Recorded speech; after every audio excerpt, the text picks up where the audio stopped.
Hi friends, Tracy.bish here, Stampin' Up demonstrator in Australia. Welcome to my channel. I'm really happy that you're here. This video is going to be a fun one because I'm actually multitasking on this video. I'm doing a few ticks off my list just in one video, which is super fun.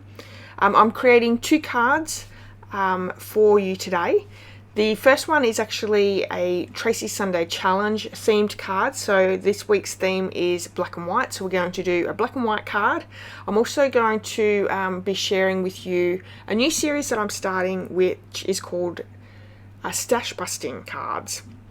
I have a ton of products in my craft room that are retired through Stampin' Up, but I want to use them. I don't want them just to sit there and keep accumulating. I want to use them. So I'm doing a new theme this year with stash busting. So this is also going to be my second card. So one card is going to be used retired product. The second card is going to be using new products. So I'm sharing with you two different designs, or same design but two different cards using one old product, one new product.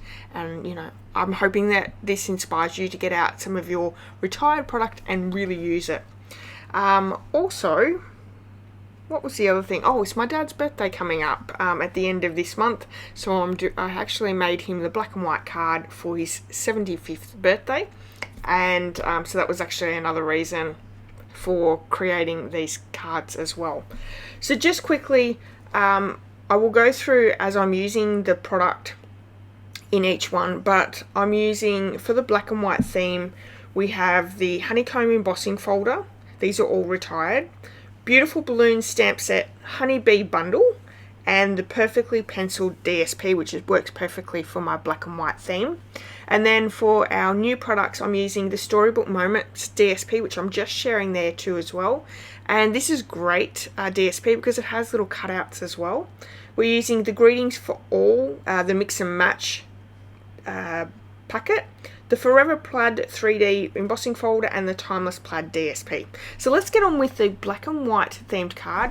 We're starting off with our card base, which is basic black. It's going to measure 11 by 5 7/8. We're going to score at 1 3/8, 3 1/2, 5 1/4, and 7.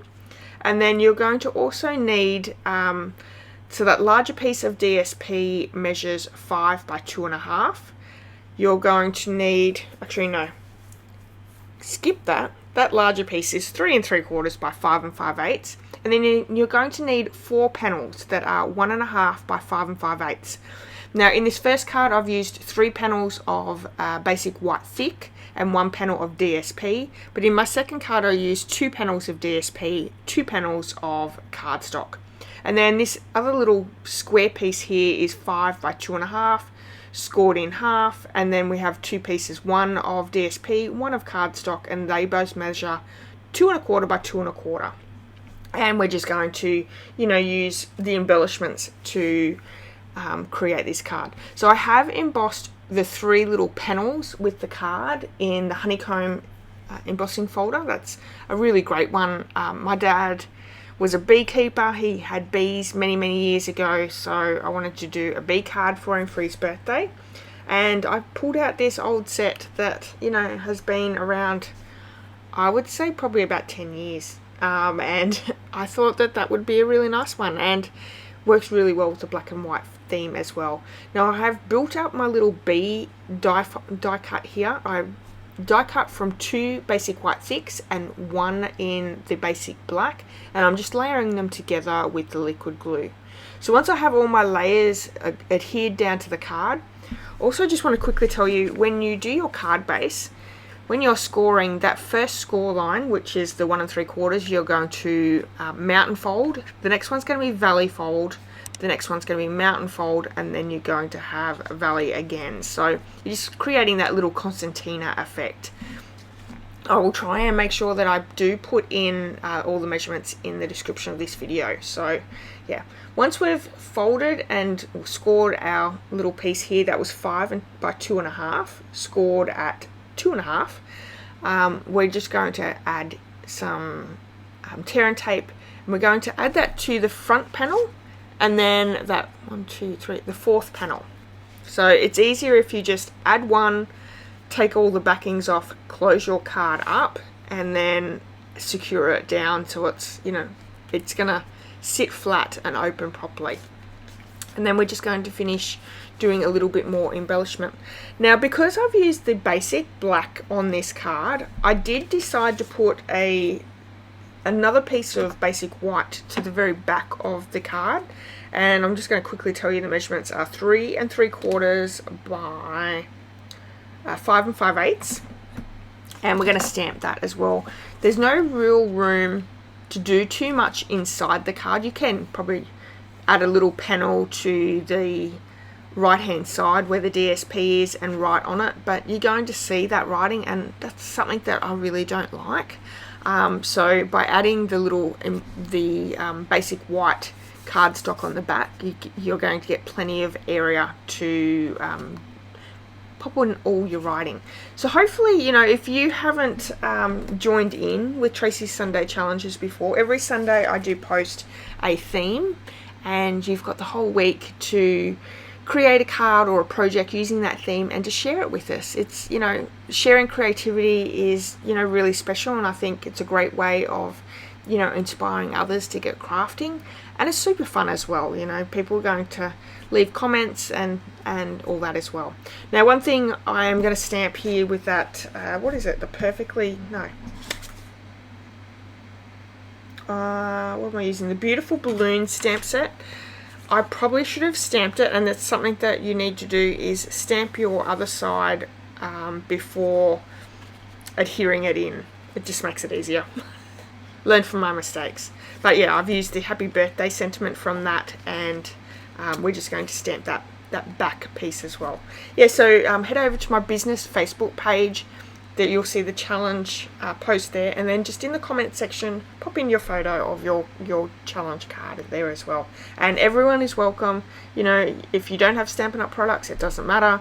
You know, use whatever you have in your stash. And again, you know, if you've got retired products, use those, share them with us. I'm sure we might all have that stamp set or DSP as well, and you know, you might inspire us to get using that as well. So there is our first card. I have left it pretty simple because it is my dad's 75th birthday card, and I didn't want to sort of add too much to it, but I hope that he will like it. I'll let you know at the end of the month when I give it to him. So again, just quickly, they were the Honeycomb embossing folder, Beautiful Balloon stamp set, Honeybee bundle, and the Perfectly Penciled DSP. Now I'm using Petal Pink for my current products, let's call it that. So again, it's 11 inches by 5 7/8, and we're going to score at 1 3/4, 3 1/2, 5 1/4, and 7 inches. And you're going to do that second piece, which is 5 by 2 1/2, at the 2 1/2 inch spot. Okie dokie. So let's burnish all those folds. So we're starting with the mountain, I don't know. As you can see, you're just folding it each way, and it's perfect. So we're using the DSP for this one is going to be the Timeless Plaid DSP. It's in the mini catalogue, and we're also using the Storybook Moments DSP, which is part of the same suite, which is so cool. And I went with, instead of using the stamp sets in that suite, I thought I would use the Greetings for All Mix and Match ephemera pack, because that was something that we got on stage, and I really wanted to, you know, start using those and sharing those with you, because that is a great starter product that you could have, and you could make many cards with that. So this is the Timeless Plaid DSP. It's a 3D embossing folder, so you're going to need that plate 4 as you're doing it. And for this card, I've got 2 panels in basic beige and 2 panels in the DSP, and I've gone with that pinky Calypso coral color. And as you can see, the basic beige has all been embossed with that Timeless Plaid embossing folder, which is so nice. I'm also using the same DSP for the front panel, and then we have a piece of basic beige for the other side. Now just quickly, because I decided against the stamp set, I'm using this little Bo Peep lamb as my front piece, and I've also grabbed out you know, what looks like little a plot of dirt and some flowers or veggies growing out of it, so I'm adding that to the front as well. And for the side where we're going to add the basic beige, I've also just pulled out one of those die cuts with just a bit of greenery, and we're going to add the sentiment best wishes over the top. I've also gone with the happy birthday sentiment from that ephemera pack, and it just looked a little bit plain on the right hand side, so I'm taking another piece of petal pink cardstock and just layering a nice little matting around it. These were all little scrap pieces that I had, so it's a great way of using your stash for that reason as well. But look at these black and white sentiments there. There's pretty much every occasion you could think of. Highly recommend having a look at all our ephemera packs, because they can make very quick and easy beautiful cards, and yeah, they'll look great. Also good if you're on a bit of a budget, and would make a perfect little gift for a friend or family member, acquaintance, whatever you need. Okay, and that's that other piece of greenery that we're adding. So there we have it. Two very, very beautiful cards. One using current products, one using some retired products. I love the idea of doing videos this year, doing stash busting and sharing some of my older products with you, and you know, just getting my stash down, because I am a paper hoarder. I am a DSP paper hoarder, so it would be nice to be able to use some of those as well. And I've just used that petal pink ribbon that's part of that suite as well. So I've just tied a little knot and we're adding it down with the glue dot. And again, I haven't used any embellishments other than that little bit of ribbon, but how cute do these look? Let me know which one your favorite is. Now, if you would like any of the products I've used on today's card on the right hand side, you can purchase them in my online store, and I would love it if you did. I've got some great benefits for all my customers each month, so you'll get some great little gifts from me. But yeah, if you haven't given me a thumbs up yet either, please do that. Subscribe to my channel, leave me a comment, let me know which one your favorite is, and let me know, does the stash busting concept work for you? Is that something that you're really excited to see and join me with some videos with? Alright everyone, have a wonderful day. Thank you so much for spending a bit of time with me, and I hope to see you all again really soon. Bye bye everyone.